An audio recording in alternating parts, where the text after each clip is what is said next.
முன்னிட்டு எம்பெருமானுடைய கருணையினாலே ஐயாவினுடைய அருளை பெறும்படிக்கு ஒரு சிறப்பு நிகழ்வாக ஐயா புகழை போற்றும்படியான ஒரு சொற்பொழிவுக்கு ஏற்பாடு பண்ணியிருக்காங்க.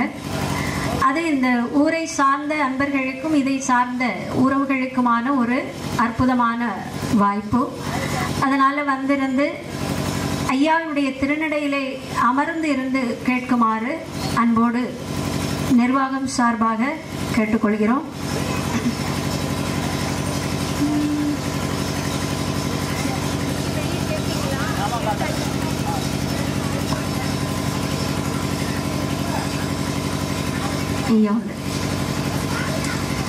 கண்ணுக்குள் மணியாய் நின்ற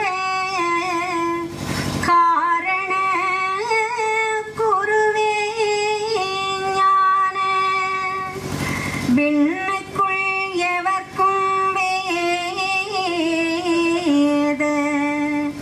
வெளிச்சுடரான மூர்த்தி ஒன்னுக்குள்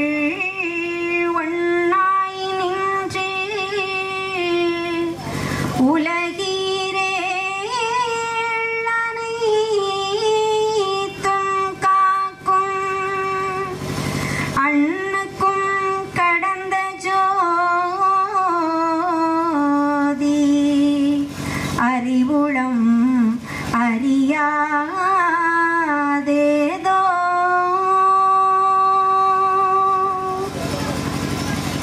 தேசமயம் ஏகம் திட்டித்த மகாபர இந்திர நாராயணர் ஐயா நிச்சயித்தபடி அல்லாது மனுஷன் நிச்சயித்தபடி அல்ல ஐயாவே. நாராயண சுவாமி நிழற்தாங்கள் காரித்தோட்டம் பால்முறை திருநாளை முன்னிட்டு அடியவளுக்கு இங்கு ஒரு வாய்ப்பினை நல்கி சிறப்பு செய்திருக்கக்கூடிய நல்ல வேளையிலே ஐயாவினுடைய திருப்பாதம் பணிந்து இந்த திருநாளை அவர் கருணையினாலே சீரும் சிறப்புமாக நடத்தி கொண்டிருக்கக்கூடிய நிர்வாகத்தாரையும் வணங்கி எனது தந்தையும் ஆசானுமாகிய அகிலத்திரட்டு உரைசை சக்கரவர்த்தி கு சங்கரபாண்டியன் அவர்களையும் வணங்கி இங்கே முன்னிலை வகித்து சிறப்பு செய்து கொண்டிருக்கக்கூடிய உயர் திரு சின்னத்தம்பி ஐயா அவர்கள் சங்கனான்குளம் ஊராட்சி மன்ற தலைவர், உயர் திரு நம்பி அவர்கள் பஞ்சாயத்து கிளார்க், உயர் திரு கணேசன் முத்துபேபி அவர்கள் காவல்துறை அருப்புக்கோட்டை, உயர் திரு குருசுவாமி அவர்கள் யூனியன் ஒன்றிய கவுன்சிலர் சாத்தான்குளம் எர்த்துமோவஸ், திரு சுரேஷ் சுகன்யா அவர்கள் திருநெல்வேலி காவல்துறை மற்றும் திரு வைகுண்டராஜா பிகாம் BLBA கிரிமினாலஜி வழக்கறிஞர் திசையன்வழி அவர்களையும் வணங்கி இங்கே ஐயாவினுடைய பணிவிடை செய்திருக்கக்கூடிய அன்பு பிள்ளைகளையும் பக்த பெருமக்களையும் சான்றோர் மக்களாகிய ஐயாவுடைய பிள்ளைகளாகிய காடி வளர்த்த கண்ணு மக்களாகிய அன்புள்ளம் கொண்ட அனைத்து மக்களையும் வணங்கி தொடர்ந்து உங்கள் முன்னே ஐயாவினுடைய சிறப்பை பெருமையை உணர்த்தும்படியாக அவர் உணர்த்தக்கூடிய வார்த்தைகளை உங்களோடு பகிர இருக்கிறேன். இது பெரிய ஒரு அற்புதம் அப்படிங்கிறதெல்லாம் விட ஒரு யதார்த்தமான சில உண்மைகளை ஐயா அருளினதை உங்களோடு பகிர்ந்த அவ்வளவுதான். இப்போ இங்க ஐயா என்ன சொல்லுகிறார்? அற்புதமான ஒரு அகில திருட்டம்மானி என்கின்ற வேதத்தை தந்திருக்கிறார். இதற்கு முன்பெல்லாம் நிறைய வேதங்கள் நாட்டிலே வந்திருக்குது. அதுவும் நாம் வணங்கக்கூடிய நாராயணரை இந்த உலகத்தில் அவதாரம் எடுத்து இந்த உலகிலே தர்மத்தை நிலைநாட்டிய அந்த சிறப்பு வரலாற்று சம்பவங்களை எல்லாம் மிகைப்படுத்தும் விதமாக நாட்டிற்கு நன்மை வழங்கும் விதமாக தொகுத்து வழங்கிய வேதங்களாக நிறைய நாம சொல்றோம். அதிலே நாம் எல்லோருக்கும் அதிகமாக தெரிந்ததை எடுத்துக்கொண்டால் மகாபாரதம், ராமாயணம், இன்னும் பல உபனிஷத்துக்கள், இன்னும் வேதங்கள் எல்லாம் சொல்றோம். ரிக்யஜு, சாம, அதர்வண வேதங்கள் அப்படிலாம். ஆனா இதெல்லாம் சொல்லாததை இந்த உலகத்திலே ஐயா ஒரு வேதம் தந்திருக்கிறார். அது வைகுண்ட சுவாமியாக இந்த உலகிலே ஒரு சாதாரண மனு சொரூபம் காட்டி, அதுவும் எப்படின்னா ஒரு பண்டார நிலையிலே வந்து நமக்காக இந்த மண்ணிலே ஒரு அவதாரத்தை நிகழ்த்து காட்டியிருக்கிறார். அப்படின்னா ஒரு சாமானியப்பட்ட விஷயம் அல்ல. அப்படி வந்த எம்பெருமான் நமக்கு ஒரு அருமையான வேதத்தை தந்திருக்கிறார். அதுதான் அகில திரட்டு அம்மானி. இந்த வேதம் எதற்காக தந்தது? ஏன் ஒரு ராமாயணத்தால நாம இந்த உலகத்திலே வாழ்வது கடினமா? இல்ல ஒரு மகாபாரதம் இருக்கிறதே அதுல சொல்லாதது இந்த உலகத்துல எதுவும் இல்லை அப்படின்னு சொல்லலாம் இல்லையா? எல்லாருக்கும் தெரிஞ்சிருக்கும். 18 அத்தியாயங்கள் நிரம்பிய ஒரு அற்புதமான ஒரு பொக்கிஷம் மகாபாரதம். ஆனால் அப்படியெல்லாம் வந்த அந்த வேதங்களை எல்லாம் தாண்டி இந்த உலகத்திலே ஐயா ஒரு வேதம் ஏன் எதற்காக தந்திருக்கிறார், அதை பற்றிய ஒரு அற்புதமான சிறப்பை தான் நாம இந்த சொற்பொழிவில் அறிய இருக்கிறோம். அதுவும் ரொம்ப எளிமையா சொல்லணும் அப்படின்னா, நாம் வாழ்ந்து கொண்டு இருக்கக்கூடிய இந்த கலியுகத்தில் நம்முடைய வாழ்க்கை அமைப்பு முறை அத்தனையும் வேறு. இதற்கு முன்பு வந்த ஒவ்வொரு யுகத்தினுடைய வரலாற்று நிலைகளும் நாம் கடந்து வந்த விதங்களும் வேறு. அதைத்தான் ஐயா எப்படி சொல்லுவார் அப்படின்னா, ஒவ்வொரு யுகத்துக்கும் இப்படியே தர்மம் இல்லை. அதாவது ஒவ்வொரு யுகத்திலும், யுகம் அப்படின்னா இங்க ஐயா என்ன சொல்றார், 8 யுக செய்தியை சொல்றார். அது என்னெல்லாம் அப்படின்னா, முதல் தோன்றிய யுகம் ஆதி யுகம், முதல் யுகம் நீடிய யுகம், அதற்கு அடுத்தால சதுர யுகம், மூன்றாவதாக நெடியுகம், 4 கிரேதா, 5 திரேதா, 6 துவாபரா, இப்போது நாம் வாழ்ந்து கொண்டிருக்கக்கூடிய யுகம் கலியுகம். இது எல்லாருக்கும் தெரியும் இல்லையா? கலியுகம் கலியுகம் கலியுகம், இது வாய்க்கு வந்த ஒரு சொல். ஒரு அநியாயமா ஒரு நிகழ்வு நடக்குது அப்படின்னு சொன்னா அதை உடனே நாம என்ன சொல்லுவோம், கலியுகம், அதனால என்ன ஆகுது, இப்படி எல்லாம் தலைகட்டு போய் நடக்குதுன்னு சொல்லுவோம். ஆனா அதே நிலைப்பாடு நம்முடைய மனதில இருந்து வர்றது இல்ல நம்முடைய இல்லத்திலே இருந்து வெளிப்படுது அப்படிங்கிறத நாம இன்னும் சரியா உணரல, அறியல. அதை உணர்ந்துட்டோம்னா இந்த கலியுகம் என்றால் என்ன, கலிங்கிறது என்ன, இந்த உகத்திற்கான தன்மை என்ன என்பதை நாம என்ன செய்யலாம், உணர்ந்து கொள்ளலாம். இப்படி 7 யுகத்தை சொல்ற. இப்ப இதுக்கு அடுத்து ஒரு யுகம், அது என்ன யுகம் அப்படின்னா 8வது யுகம் தர்ம யுகம். இதை ஒவ்வொரு வரலாறுகள் ஒவ்வொரு மதங்களும் வித்தியாசமா சொல்லுது. நமக்கு தெரிஞ்சது 2, ஒன்னு சொர்க்கம், இன்னொன்னு நரகம். இப்ப நல்ல பணிகள் எல்லாம் செய்தோம் அப்படின்னா சொர்க்கத்துல கொண்டு வச்சுக்குவா, அப்புறம் என்ன செய்திருவாங்க, அங்க இருந்து இங்க இறக்கிடுவா. அநியாயத்தை செய்தா நரகத்துல கொண்டு தள்ளிடுவா, அதுவும் எண்ணெய் கொப்பரையில போட்டு என்ன செய்வாங்க, பொறிச்சிருவோம். இதெல்லாம் ஒரே செவிவழி சம்பவமாக சொன்னாலும் இதெல்லாம் உண்மையாக முன்பு நமக்கு சொல்லி வைக்கப்பட்ட வேதத்தில் உள்ள சாராம்சங்கள் தான். அதெல்லாம் டீட்டெயிலா நாம படிக்கணும். எங்க போனோம், கருட புராணத்துல பண்ணலாம். ஒவ்வொரு தவறுகள் செய்தால் அதற்கு நாம் பெறக்கூடிய தண்டனை என்ன அப்படிங்கிறது. அப்ப இந்த சொர்க்கம் நரகம் இப்படிங்கிற மட்டும்தாங்க நமக்கு தெரிஞ்சது. ஆனா ஐயா சொல்றார், நரகு என்பது தீராத அரு நரகு, தீராத அரு நரகு. அப்ப இங்க சொர்க்கம்னு சொல்றமே, இங்க அதை ஐயா சொல்லல. என்ன சொல்றாரு, தர்ம யுக வாழ்வு. இந்த சொர்க்க யுகம் அப்படிங்கறதெல்லாம் தாண்டிய வாழ்வியாக்குன்னு சொல்றாரு. இந்த சொர்க்கம் அப்படிங்கிறது கிடையாது, ஐயா சொல்லக்கூடியது தர்ம யுக வாழ்வு. இது சொர்க்கலோகத்தை எல்லாம் தாண்டிய வாழ்வு. அப்ப அந்த யுகத்துக்கு நாம என்ன செய்யல, பயணப்படல. இப்ப நம்ம வாழ்ந்து கொண்டு இருக்கக்கூடிய கலியுகத்திலேயாக்கும் நாம பயணித்து கொண்டு இருக்கிறோம். அப்ப இந்த தர்மயுகம்னா அப்போ அதுக்கு இதுக்கும் என்ன சம்பந்தம்? இந்த கலியுகத்தை முடிச்சாதான் ஐயா தர்மயுகம் என்று சொல்லக்கூடிய ஒரு அற்புதமான யுகத்தை நமக்கு தருகிறார். ஆனா ஐயா சொன்ன மாதிரி எல்லா யுகத்துக்கும் இப்படியே தர்மம் இல்லை. ஏன் ஒரு மகாபாரதத்தை தாண்டி ஒரு ராமாயணத்தை தாண்டி நமக்கு இந்த அகில திரட்டு அம்மானி என்று சொல்லக்கூடிய வேதம் நமக்கு வந்தது இல்லையா? எல்லாரும் சொல்லுவோம், தெரிஞ்சவங்களுக்கு நமக்கு தெரியும். அகில திரட்டு அம்மானி எல்லாருக்கும் தெரியுமா, தெரிஞ்சிருக்குமா? தெரியல. ஏன்னா நம்ம வந்திருக்கிறது முதல் தடவை தான் இங்க வந்திருக்கிறோம். நம்ம ஐயா வழியிலே இருப்போம். ஆனா நமக்கு என்ன செய்யாது, ஏதோ ஒரு வேதம் சொல்லுவாங்க, எல்லாரும் படிக்கிறாங்க. எங்க அதுவும் வயசான தாத்தா தான் படிப்பாங்க இல்லையா? ஒரு 2 பேரை அங்க உட்கார வச்சு படிப்பாங்க. நம்ம இந்த பாட்டு ஆட்டம் இந்த மாதிரி ஒரு கலை நிகழ்ச்சி அப்படிங்கிற போது நம்முடைய எண்ணம் அதுல என்ன செய்யும், மிகுத்து ஆர்வப்படும். இந்த அகில திரட்டு அப்படிங்கிறது வாசிக்கிறது பொதுவா இப்போ நிறைய பிள்ளைங்க சின்ன குழந்தைகள் வந்து எல்லாரும் படிக்கிறோம். ஆனா அந்த காலத்துல எல்லாம் அப்படி கிடையாது. வயசான 2 தாத்தாமார் இருந்து படிப்பாங்க.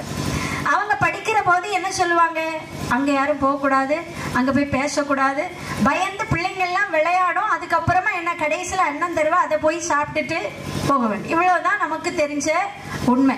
நம்ம வீட்டுல ஒவ்வொருவருடைய வீட்டுல ஐயா வழியும் நீங்க சொல்றீங்கன்னா வீட்டில் போய் பார்த்தீங்கன்னா கண்டிப்பாக ஐயாவுடைய அந்த பணிவிடை அறையில் இந்த ஆகமம் இருக்கும்.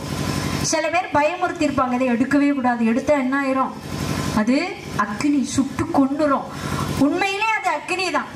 அதை எப்படி தீண்டத்தகாத நிலையிலே நாம கையாளுகிறோமோ அவர்களுக்கு அக்னி, அல்லாத பேருக்கு அது என்ன, நமக்கு அருள் வழங்கக்கூடிய ஒரு அமுது. அப்ப அப்படிப்பட்ட இந்த வேதத்தையாக்க ஐயா சொல்ற. இந்த வேதம் எதற்காக தந்திருக்கிறார்? எல்லா யுகத்துக்கும் இப்படியே தர்மம் இல்லைன்னா துவாபர யுகத்தை எடுத்துக்கோ, நம்ம பழைய யுகத்துக்கெல்லாம் போகண்டாம். இந்த துவாபர யுகத்துல பாத்தீங்கன்னா துரியோதனன் எல்லாருக்கும் தெரியும், 100 பேரோட சேர்ந்து வந்தான் இல்லையா. பஞ்சவர்கள் 5 பேர், அதுல வீமனை சொன்னா அவனுக்கெல்லாம் வடிச்சு வடிச்சு கொட்டுனா சாப்பிட்டுட்டே இருப்பான்னு சொல்லுவாங்க. ஜெயத்ரத பெரிய பெரிய வீரர்கள் உண்டு. அவன் ஒருத்தன் சாஞ்சா அதுல ஒரு 1000 பேர் அதுல என்ன செய்துருவா, மடிஞ்சு செத்து போவா. இப்ப நாம சரிஞ்சு விழுந்தோம்னா என்ன செய்வோம், நம்ம அடுத்த கணம் போய் சாந்துரும் இல்லையா. ஏன்னா எல்லாமே வித்தியாசமான வாழ்வியல் முறை, நம்முடைய உடல் அமைப்புல இருந்து நம்முடைய செயல்பாடுல இருந்து எல்லாமே மாற்றத்துக்கு உட்பட்ட நிலையில நாம அந்த கலியுகத்துல வாழ்ந்துட்டு இருக்கோம். அன்னைக்கெல்லாம் 1000 வருஷம் ஆனாலும் சாப்பிடாம இருப்பா. இன்னைக்கு நீங்க சாப்பிடாம இருப்பீங்களா? 2 நாள் இருப்போம், 2 நாள் கூட கிடையாது. இன்னைக்கு அன்னத்துலதான் எல்லாமே இருக்குது. அதாவது ஒரு நாளைக்கு எத்தனை நேரம் சாப்பிடணும்னு சொல்லியிருக்காங்க தெரியுமா? 2 நேரம் சாப்பிடணும். நாமெல்லாம் எத்தனை நேரம் சாப்பிட்றோம்? கணக்கு இல்லாம சாப்பிட்றோம். அதெல்லாம் சில கல்யாணம் ஆனப்புறம் அது வரைக்கும் பெண்கள்லாம் உடம்ப நல்லா மெயின்டைன் பண்ணுவாங்க. இந்த கல்யாணம் என்னைக்கு ஆச்சோ அதுல இருந்து 1 மாசம் ஆனா போதும், அந்த அம்மா ஒரு சுத்தம் என்ன செய்திரும், பருத்துரும். 1 வருஷம் போனா போதும், எப்படியும் ஒரு ரவுண்டு பருத்துரும். அதுக்கப்புறம் அந்த அம்மா வீட்டுல ஆக்கி போடும் பாருங்க, ஆக்கி போட்டு ஒவ்வொரு வரைக்கும் கொடுத்து கொடுத்து கொடுத்து இந்த மீதி வரும் பாருங்க. இந்த பெண்களுக்கு இந்த மீதிய கடிக்கிறதுங்கிறது பிடிக்காத விஷயம். ஐயோ இதை நம்ம என்ன செய்யக்கூடாது, வேஸ்ட் பண்ணக்கூடாது, சாப்பிட்டுரும். இப்படி பிள்ளைங்க வைக்கிறது புருஷன் வைக்கிறதுன்னு சொல்லி அத்தனையும் சாப்பிட்டு சாப்பிட்டு சாப்பிட்டு தன்னை என்ன செய்திருவாங்க, வேஸ்ட் பண்ணிடுவாங்க இல்லையா. இந்த பக்கம் அப்படி இருக்கிற மாதிரி தெரியல, எங்க ஊர் பக்கம். அதாவது இந்த உணவு அருந்ததுல அவ்வளவு சிறப்பு இருக்குங்க. 3 நேரம் சாப்பிட்டவனுக்கு பேரே ரோஹிணியாக்குன்னு சொல்லுவாங்க. 1 நேரம் சாப்பிட்றவன் யோகி, அவன் காட்டுல இருப்பான், இல்ல எங்கேயாவது இருப்பான், அவனுக்குன்னு குடும்பம் கிடையாது, குட்டி கிடையாது, யாரையும் பார்க்கண்டா, அவனுக்கு அவனை மட்டும் பார்த்தா போதும், அவனுக்கு வேலை செய்யணுமா செய்யணும். அப்ப அவனுக்கு சாப்பாடு என்ன, 1 நேரம் சாப்பிட்டா போதும், அவனுக்கு எதுவுமே தேவையில்லை, பார்க்கண்டா. பிள்ளைகளுக்கு ஃபீஸ் கட்டணும், பொண்டாட்டிக்கு ஏதாவது ஒரு கவலைன்னா அதுக்கு பார்க்கணும், இல்லை வீட்டில் உள்ள பாராத்தி எதுவுமே பார்க்கண்டா. அவனை கண்ணை மூடிட்டு இருக்கலாம், இறைவனை நேசிக்கலாம், அதோட முடிஞ்ச அவன் கடமை. 1 நேரம் சாப்பிடுவான். இந்த போகிங்கிறவன் 2 நேரம் சாப்பிடுவான். போகினா உலகத்தோடு ஒட்ட குடும்பத்தோடு வாழக்கூடிய ஒரு சம்சாரி. அவன் தன்னை பார்க்கணும், பிள்ளைய பார்க்கணும், பெஞ்சாதியை பார்க்கணும், உறவுகளை பார்க்கணும், உலகத்தையே என்ன செய்யணும், பார்க்கணும். அவன் 2 நேரம். ஆனா அந்த 3 நேரம் சாப்பிட்றவங்களுக்கு பேர் என்ன, ரோகி. ரோகினா ரோகம் பிடிச்சவங்கன்னு அர்த்தம், அதாவது நோய்வாய் பிடிச்சவங்கன்னு அர்த்தம். இன்னைக்கு ஒரு ஆளை எடுப்போம், யாருக்காவது நான் நோயே இதுவரைக்கும் வந்ததே இல்லைன்னு சொல்றது யாராவது இருப்பாங்களா? தலைவலியாவது வந்துடும் இல்லையா, காய்ச்சல் இல்லை, ஒரு ஏதாவது ஒண்ணு வரதானே செய்யும். அப்போ இந்த உணவுல தான் எல்லாமே இருக்குதுன்னு சொல்றாங்க. ஆனா அன்னைக்கு துவாபர யுகத்துல அப்படி கிடையாது. ஒருவன் எத்தனை வருஷம் ஆனாலும் சாப்பிடாம அப்படியே இருந்துக்கும். ஆனா இன்னைக்கு 1 நேரம் நீங்க சாப்பிடலன்னு வைங்க, ஆளு விழுந்துட வேண்டியதான், வேலையே செய்ய முடியாது. அப்ப இந்த உணவு முறையில இருந்து அத்தனை நிகழ்வுகளும் என்னதான், அன்றைய காலத்துக்கும் இன்றைய காலத்துக்கும் ரொம்ப ரொம்ப வித்தியாசம். இது உணவு மட்டுமில்ல, எல்லா நிலைகளும். அது ஒரே ஒரு நிகழ்வு தாங்க. இந்த அகில திரட்டமான ஏன் வந்து ஐயா அற்புதமா சொல்றார். அதாவது துவாபர யுகத்துல பஞ்சபாண்டவர்களுக்கும் துரியோதனனுக்கும் போர் நடக்குது. அப்ப அந்த போருக்கு முன்னால கண்ணன் நிற்கிறார். அவர் தான் யாரு, சாரதி, அதாவது டிரைவர். யாருக்கு, அர்ஜுனனுக்கு. கடவுள் எப்படி இருக்கிறாரு, தேரோட்டியா இருக்கிறாருங்க, இருப்பாரா? நீங்க கடவுள் ஒரு வேலையை அட நிற்கிறாருன்னு அகிலம் சொல்லுது. நம்ம துவாபரயுகத்துல கிருஷ்ண பரமாத்மா பஞ்சவர்களுக்கு அஞ்சலுக்காக அங்கேயும் இங்கேயும் ஓடினார். தூது, நீ ஒரு நிலத்தையாவது கொடு, ஒரு நாட்டையாவது கொடு, ஒரு அரண்மனையாவது கொடு. யார் போவா? கடவுள் போனார் அப்படின்னு நம்ம படிக்கும். உண்மையா இல்லையா? உண்மை. எம்பெருமான் என்ன செய்யறார், அர்ஜுனனுக்கு தேர ஓட்டுறார், டிரைவிங் பண்றார். பண்ணுவாரான்னா பண்ணுவார், உங்களுக்கும் பண்ணுவார். அதுக்குதான் இங்க வந்திருக்கிறார். ஐயா அழகா சொல்லுவார், உங்களுக்காய் வேலை செய்ய உலகில் வந்தேன் கண்ணு மக்காள். கண்ணு மக்காள் என் சூத்திரத்தை கண்டறிந்து பாடுங்கப்பா. வேலை செய்தால் வீணை இல்லையே, அந்த விஷம் அதுதான் அணுகாதப்பா. உடம்புல வேலை செய்தாலும் விஷம் என்று நோய் அணுகாது. அதுபோல மாயன் வேலை ஆண்டி வேலை செய்தாலும் நமக்கு என்ன அணுகாது? நோய் பிடியானது நம்ம அண்டாது. அதுபோல இந்த உலகிற்குள்ளே ஒவ்வொரு உயிருக்கும் வேலை செய்ய வந்தேன், உங்களுக்கா வேலை செய்ய வந்தேன் அப்படின்னு ஐயா சொல்றார். அவர் செய்த வேலை சாமானியப்பட்ட வேலை இல்லை. இன்றளவும் ஐயா நமக்காக என்ன செய்கிறார்? அறம் என்கின்ற தவம் என்கின்ற அந்த அறத்தை தர்மத்தை வளர்த்து கொண்டிருக்கக்கூடிய வேலையை செய்து கொண்டேதான் இருக்கிறார். அப்போ கண்ணன் அன்று சாரதியா நின்று தேர ஓட்டக்கூடிய பணிக்காக நிற்கிறார். அந்த முன்னால நின்று அம்பு கொண்டு வில்லேந்தி நிற்கக்கூடிய விஜயனுக்கு கொஞ்சம் பயம் வந்துட்டு. ஏன் பார்த்தா எதிரில் நிற்கிறது எல்லாரும் சொந்தக்காரங்க, மாமா மச்சன் தாத்தா பெரியப்பா சித்தப்பா. இவங்களை எல்லாம் அடிச்சு அவங்களை கொன்னு, இவங்களை கொல்றது மட்டும் இல்லை, இவங்களை கொல்லப்பட்டா இவங்க கல்யாணம் பண்ணிக்கிறவங்க அத்தனை பேர் என்ன செய்யணும்? கழுத்துல இருக்கக்கூடிய தாலியை கழற்றணும். அப்படி குடும்பத்தை இல்லாம ஆக்கி கண்ணா எங்களுக்கு ஒரு நாடு தேவையா, இந்த நாடே வேண்டாம் அப்படின்னு சொல்லிட்டு அந்த அர்ஜுனன் என்ன செய்யறானா? பின்னோக்குறான். யார்? அர்ஜுனன் போர் தொடுத்தா போதும் நின்னவன் இந்த எதிரில் நிற்கக்கூடிய கூட்டத்தை பார்த்தா எல்லாம் சொந்தக்காரன். அப்ப அந்த சொந்தக்காரங்களை கொண்டு நமக்கு நாடு வேண்டாம் கண்ணா வேண்டாம், நான் போறேன், எனக்கு ஒண்ணுமே வேண்டாங்கிறான். அப்போ அந்த கணத்துல அந்த சணத்துல சொன்னதுதான் என்ன? கீதை. அர்ஜுனனுக்கு எம்பெருமான் கிருஷ்ணன் வழங்கிய கீதை. அது நிறைய கணக்குல பல வருஷமா நம்ம படிச்சுட்டு இருக்கோம். அப்படி இல்லை, சன நேரத்துல கொடுக்கற அந்த ஃபிராக்ஷன் ஆஃப் செகண்டுக்குள்ள கொடுக்கப்பட்ட விஷயம்தான் நாம என்ன செய்யறோம்? மணிக்கணக்கா வருஷக்கணக்கா நாள் கணக்கா ஆயுள் கணக்கா படிச்சுட்டு இருக்கிறோம். அப்போ சொல்றாரு, என்ன சொல்றாரு? அதாவது அர்ஜுனா நீ கொல்லல, அதாவது அம்ப போட்ட உடனே பானம் போட்டப்பட்ட உடனே கொல்லப்படுபவன் யாரு? நீ கொல்றேன்னு நினைக்காத, கொல்றது நான். அங்க மாண்டு போகக்கூடிய உயிர் யாரு? யாரோ நினைக்காத, ஒன்னால கொல்லப்படுது நினைக்காத, அந்த உயிரும் நான் தான். இந்த உலகத்தில் இருக்கக்கூடிய அசையும் அசையாத மரம் செடி கொடியிலிருந்து விலங்குல இருந்து எல்லாவற்றிலும் நீக்கமர நிறைந்திருப்பவன் நான் தான். அதனால நீ கொல்லுகின்ற போது அவனுக்குள்ளே இருக்கக்கூடிய ஆன்மா அழியாது, தீயினால வெல்ல முடியாது, காற்றினால கரைக்க முடியாது. நீ என்ன செய், போடு பானத்தை, நான் பார்த்துக்கிறேன் அப்படின்னு அந்த ஆன்ம தத்துவத்தை ஆன்ம போதத்தை அந்த அர்ஜுனனுக்கு எம்பெருமான் கண்ணன் சொல்லி பானத்தை எடுத்து போடுன்னு சொன்னார். அதே அந்த நாராயணம் அவர் தானே அங்க வந்தார் கண்ணனா. அந்த ஐயா இந்த கலியுகத்துல வந்து நமக்கு என்ன சொன்னார்? ஐயா என்ன சொன்னார்? ஐயாவுடைய வழக்கு என்னதான்? அவருடைய வார்த்தையினால என்னதான்? ஐயா வழி அப்படின்னு நீங்க சொன்னா உங்களுக்கு என்னது மனசுக்கு வரும்? சொல்லுங்க. தெரியலன்னு சொல்லுங்க, முறைச்செல்லாம் பார்க்கக்கூடாது. எல்லாம் உங்கள மாதிரி ஒரு பிள்ளை தான் நான் வந்திருக்கேன், உங்க வீட்டு பிள்ளை மாதிரி தான். அதனால கேள்வி கேட்குறானேன்னு நினைச்சிடாதுங்க. மைக் வச்ச உடனே உங்களோட ஒரு ஏன்னா உங்களுக்கு என்ன தெரிஞ்சிருக்குன்னு பார்க்கணும் இல்லையா? நான் பாட்டுக்கு எனக்கு நிறைய எங்கே வச்சிருக்கேன், நான் வேற அவுத்து விட்டுச்சு பாட்டுக்கு போகிற மாதிரி இருக்கக்கூடாது, உங்களோட சேர்ந்து பேசுகிற மாதிரி இருக்கட்டும். அதனால கேட்டேன், ஐயா வழி அப்படின்னோட உங்க மனசுல வரக்கூடிய தாற்பயம் என்ன? வரட்டும், அவர் பரிசு வாங்கிடட்டும். இல்ல அது யாரு சொன்னா என்ன? ராமன் ஆண்டா என்ன, ராவண ஆண்டா என்ன, பேர் என்ன? ராஜலட்சுமி இல்லையா? நான் நினைச்ச உண்மையிலே ஐயா ஒரு பரிசு வாங்கிடுங்க. என்ன நீங்க அற்புதமா சொல்ல, நீங்க வாங்கிக்கோங்க.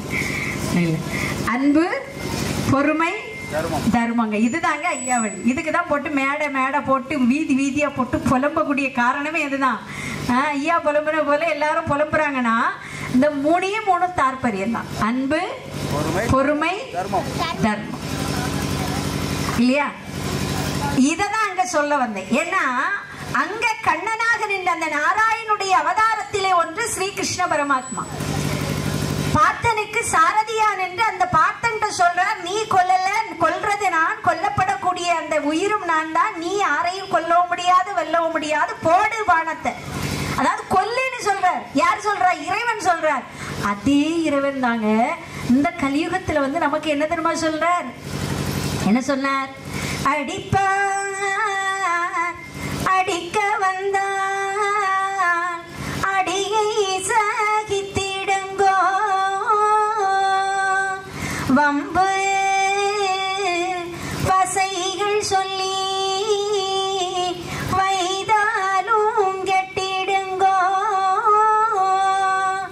ஆடை கொடுத்திடுங்கோ, அம்பல ஆச்சாரம் செய்திடுங்கோ, கொடுத்தாலும் அன்னம் அது கூடும்படி நீ கொடுத்து, கொடுத்தால் பதவி உண்டு குறைவில்லை உங்களுக்கு. என்ன சொல்றாரு? அடிப்பார் அடிக்க வந்தால் மக்கா அடிய சகித்திடுங்கன்னு சொல்ற. வம்பு வசை சொல்லி வைதாலும் பேசினாலும் நீங்க என்ன செய்யுங்க? பொறுத்திடுங்கன்னு சொல்ல. அப்போ அந்த துவாபரயுகத்தினுடைய நிலை வேறு, இந்த கலியுகத்தினுடைய தாற்பயம் முற்றிலும் வேறு. அதனால தான் ராமாயணத்தை தாண்டி, ஒரு மகாபாரதத்தை தாண்டி, ஒரு அகில திரட்டு அம்மானை என்று சொல்லக்கூடிய ஒரு அற்புதமான வேதம் நமக்கு தந்திருக்கிறார். இப்ப நீங்க சொல்லலாம், இதெல்லாம் படிச்சா என்னங்க ஆகும், இதெல்லாம் ஏன் படிக்கிறோம்? கேட்க வேண்டிய ஒரு வாஸ்தவமான கேள்விதான் இல்லையா?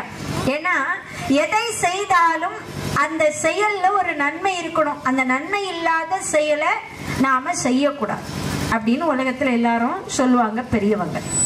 அதுலயும் ஐயாவுடைய பிள்ளைகளா இருக்கிறவங்க கண்டிப்பா எப்படிதான் செய்யணும்? நன்மையான செயல்களை செய்யணும். ஏன்னா ஐயா அந்த அவதார நிறைவுல மக்களுக்கு சொன்ன, தன்னுடைய வாய்மொழியாக சொன்ன நிறைய உபதேசம் சொன்னாலும் அவருடைய அந்த அவதார நிறைவு எப்போ நிகழ்ந்தது?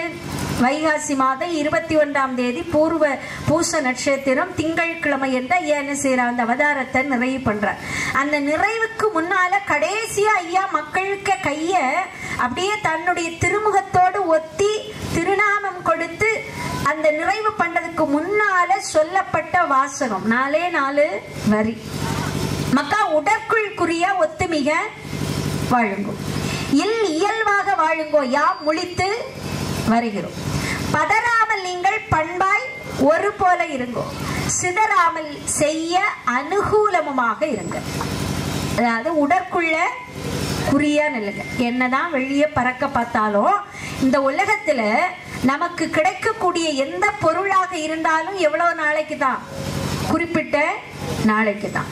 அப்போ நம்ம எதற்காக வந்திருக்கிறோம் அப்படிங்கக்கூடிய ஒரு லெக்கு இருக்கு. அந்த லெக்குக்கான, அந்த லெக்கை அடைவதற்கான பயணத்திற்கு முக்கிய முழு முத்தாய்ப்பாக இருக்கக்கூடியது என்ன அப்படின்னா, முதல்ல நம்மை யார் என்று அறியணும் இல்லையா? இப்ப நான் யார் அப்படின்னா, நான் பாடுவேன், ஐயாவுடைய புகழ பேசிக்க ஐயா ஒரு வாய்ப்பை தந்த ஒரு அடியவள், ஐயாவுடைய ஒரு அடிமைன்னு வச்சுக்கோங்க. அப்ப என்னுடைய அடையாளத்தை சொல்றேன். என்னுடைய அப்பா அகில திரட்டு சக்கரவர்த்தி சங்கரபாண்டியன் அவர்கள் அப்படின்னு நான் ஒரு அடையாளத்தை சொல்லுவேன். இப்படி நான் என்னதான் சொல்லிட்டு இருந்தாலும் இது புறத்தன்மையில என்னை அடையாளப்படுத்திக் கொள்வதற்காக நான் பயன்படுத்திக் கொள்ளக்கூடிய ஒரு அடையாளம் இல்லையா? ஆனா நமக்குள்ளே ஒரு அடையாளம் இருக்குதுங்க. அந்த அடையாளம் என்ன? அதை நாம உணர்ந்து கொள்ளணும்னு சொன்னார் ஐயா. ஏன்னா ஐயாவை உணரணும், ஐயாவை அறிந்து கொள்ளணும்னு சொன்னா முதல்ல நம்ம கிட்ட இருக்கக்கூடிய அவருடைய அம்சத்தை உணரணும். அதான் உடற்குள் குறியாக இருக்க ஐயா சொன்னார். அந்த உடற்குள்ள என்ன இருக்குது? ஒன்னே ஒன்று இருக்குது. அதுதான் இந்த உலகத்துல நம்ம ஒரு பொருளா, ஒரு தன்மையா, ஒரு அடையாளமா நமக்கு காட்டுவதற்காக ஒரு ஆதாரம். அதுதான் நம்ம சொல்லக்கூடியது உயிர் அப்படின்னு சொல்றோம்.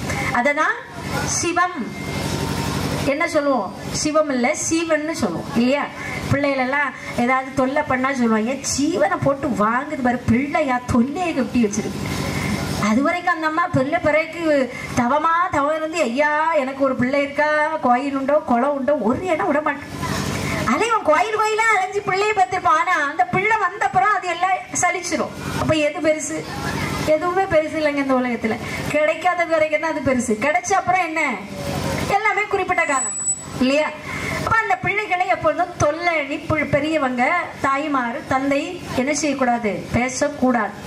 சனிங்கிற வார்த்தையை பயன்படுத்த கூடாது. அதாவது பெண்கள் பொதுவா இல்லைங்கிற வார்த்தையை பயன்படுத்தக்கூடாது. எப்படி இல்ல